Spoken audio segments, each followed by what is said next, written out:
NPP for ya dia mana me ya aye wurade so ya aye wurade ya mana broso aye utwedi apo nyankopon ya amana broso asori kon mo che boso be yenti no mo na ya omna ya aka afedi ye frɛ wurade mo mo she begina soro che bo so be yenti afedi ye se frɛ wurade mo anyenti frɛ wurade mo ye kwanya Ghana for the first mo bi nya na de so okasatie me nya sombie da no shira me shira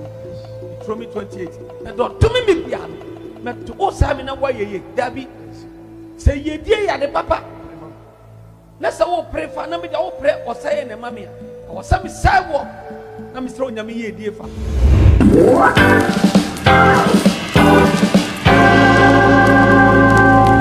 Hello abushafo, I hope say rather do mo nyina mo hoye be den chia sonko ebra mo nyina na we dia ye video kakra bi a me nsa kan mpesa me de bra mu em say ye nyina ye prophet ya de nyina prophet Opambour na nansan na okasa na ye de ni message about ye e won TV program no so na be kan say one of the reasons ntia ma NPP for na omo empene ni mahwe na omo san eyi ni ma e say omo promise no say ekwan na we free highway no so no anase main road no so no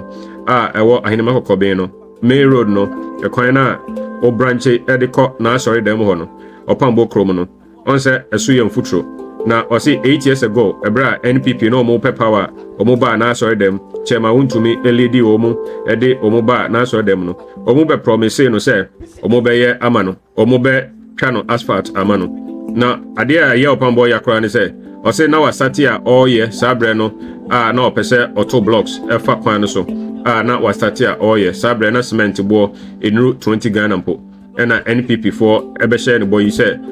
onyai na omobaye no asphalt amano ma onu su jaye afede ojaye ya NPP for they never minded him omo amine no biem kopim say omo ede akọ opposition nti na okase eye ne ya pa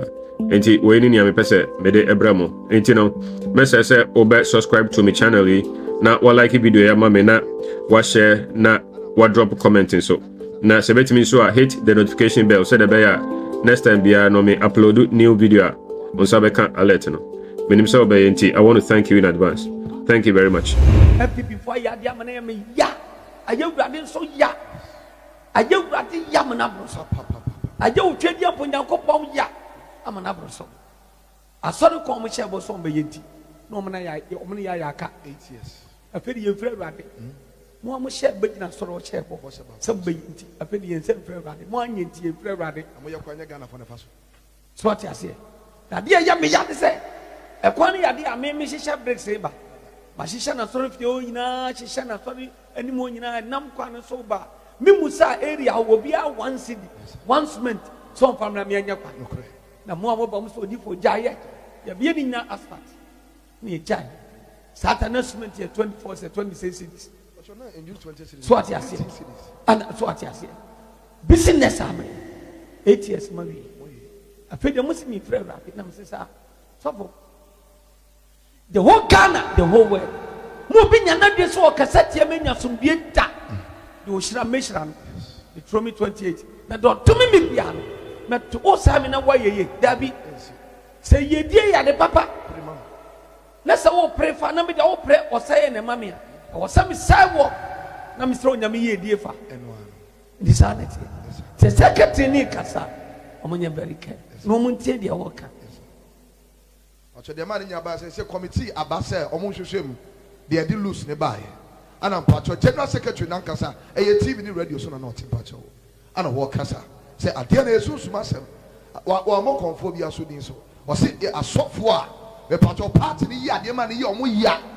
omo na sebi pacho say the tiato say asofo omo NPP for ne di omo to omo so no omo mpa boda nyuru ba bia sa pacho kan wo pacho say asofo a NPP for no e di omo to omo no mpa ye no anyuru ba omo do omo ato omo so but onyame nim wo.